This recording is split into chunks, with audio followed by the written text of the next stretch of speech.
అంతకుముందు జరిగిన కాంగ్రెస్ లీడర్ల మీటింగ్ లో సిఎల్పి రెడ్ లైన్ గీసింది. కాంగ్రెస్ లీడర్లందరికీ లిమిట్ దాటుతున్న నేతలు సీఎం రేవంత్ వార్నింగ్ ఇచ్చారు.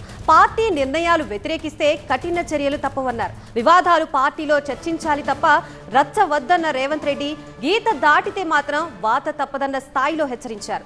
రేవంత్ హెచ్చరికలు చేసింది ఆ 8 మంది ఎమ్మెల్యేలక, వాళ్ల తరహా ఆలోచనలో ఉన్న వాళ్ళక, క్రమశిక్షణ మీరిన తీన్మార్ మల్లన్నక రేవంత్ హెచ్చరికలపై పార్టీలో ఆసక్తికర చర్చ జరుగుతోంది.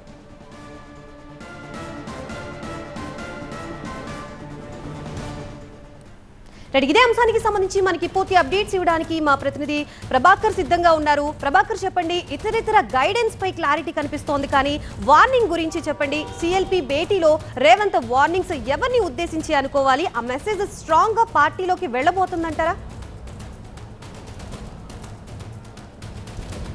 ఓవైపు సంక్షేమానికి సంబంధించిన అంశాలను ప్రస్తావిస్తూనే సంక్షేమానికి సంబంధించిన ప్రచార కార్యక్రమాలను ఓఎస్ఎస్ ఫర్టిలిటీలో సైన్స్ ఇంకా ఓఎస్ఎస్ హెల్ప్ తో ఎందరి కలలు నిజమయ్యాయి. In the good hands of science. Mummy daddy అవ్వాలంటే ఓఎస్ఎస్ కి కాల్ చేయండి. ప్రజల్లోకి తీసుకెళ్లడం పైన ఫోకస్ చేయాలని చెప్తూనే పార్టీ లైన్ దాటిన వారిపై కూడా తీవ్ర స్థాయిలో హెచ్చరికలు జారీ అయినట్టుగా తెలుస్తుంది. రేవంత్ రెడ్డి కానీ లేకపోతే పిసిసి చీఫ్ కానీ రాష్ట్ర కాంగ్రెస్ వ్యవహారాల ఇన్ఛార్జ్ దీప్దాస్ మున్షి కానీ దీనిపైన చాలాసేపు మాట్లాడినట్టుగా మనకైతే సమాచారం అందుతుంది. దీంట్లో భాగంగానే పార్టీ లైన్ దాటి మాట్లాడుతున్న కొంతమంది నేతల వల్ల క్యాడర్లో కన్ఫ్యూజన్ ఏర్పడుతుంది. దాన్ని క్లియర్ చేయాలంటే పూర్తి స్థాయిలో దీనిపైన చర్యలు చేపట్టాలి, చర్యలు తీసుకోవాల్సి వస్తుంది.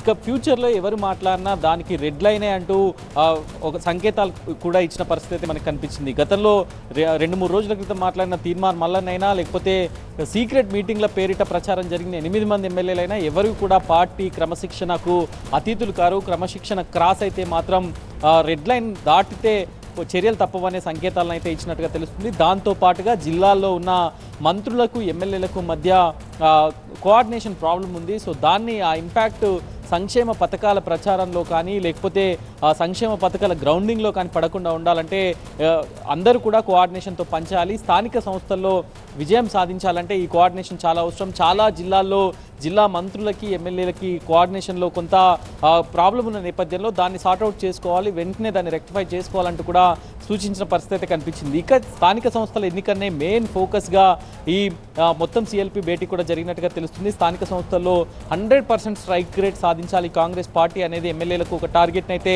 విధించారు. సో 100% స్ట్రైక్ రేట్తో ప్రతి దగ్గర ఎంపీపీలు, జెడ్పీటీసీలు, జెడ్పీ చైర్మన్లను, మున్సిపల్ చైర్మన్లు, కార్పొరేషన్ మేయర్స్ ఇవన్నీ కూడా 100% స్ట్రైక్ రేట్తో కాంగ్రెస్ పార్టీ గెలవాలి అనేది అయితే ఒక టార్గెట్గా పెట్టుకున్నట్టుగా తెలుస్తుంది. దాంతోపాటుగా ఈరోజు ఢిల్లీ వెళ్ళనున్నారు. ఇక్కడ నుంచి ఎంసీహెచ్ఆర్డీ నుంచి నేరుగా బేగంపేటకు వెళ్ళి అక్కడి నుంచి ఢిల్లీకి బయలుదేరి వెళ్ళనున్నారు. సీఎంతో పాటుగా డిప్యూటీ సీఎం, పీసీసీ చీఫ్, అట్లాగే మంత్రులు ఆల్రెడీ ఉత్తమ్ కుమార్ రెడ్డి ఢిల్లీకి బయలుదేరి వెళ్లారు. క్యాబినెట్ ఎక్స్పాన్షన్ పైన కూడా ఈ 2-3 రోజుల్లో ఒక క్లారిటీ వచ్చే అవకాశం ఉంటుంది. 6 మంత్రుల ఖాళీలు ఇంకా తెలంగాణ క్యాబినెట్లో ఉన్నాయి కాబట్టి వాటికి సంబంధించి కూడా ఒక క్లారిటీ అయితే వచ్చే అవకాశం కనిపిస్తుంది. సిఎల్పి భేటీలో అట్లాంటి డిస్కషన్ ఏమీ జరగలేదని పీసీసీ చీఫ్ చెప్తున్నప్పటికీ కూడా ఇప్పుడు చేయాల్సిన టాస్క్లన్నీ కంప్లీట్ అయ్యాయి కాబట్టి స్థానిక సంస్థల ఎన్నికలు ముందున్నాయి కాబట్టి 4 జిల్లాలకు క్యాబినెట్ మినిస్టర్స్ లేరు, 4 జిల్లాల క్యాబినెట్లో ప్రాతినిధ్యం లేదు. నిజామాబాద్, ఆదిలాబాద్, రంగారెడ్డి, హైదరాబాద్ ఈ 4 జిల్లాల మంత్రులను అయితే ముందుగా తీసుకోవాలనే నిర్ణయానికి ప్రభుత్వం వచ్చినట్టుగా తెలుస్తుంది. మొత్తం సిఎల్పి సుదీర్ఘంగా సమావేశంలో అయితే ప్రభుత్వం ప్రచారం, పథకాలకు సంబంధించిన గ్రౌండింగ్ అండ్ ల్యాండింగ్ మీద మెయిన్గా డిస్కషన్ జరిగినట్టుగా తెలుస్తుంది. Right, thank you.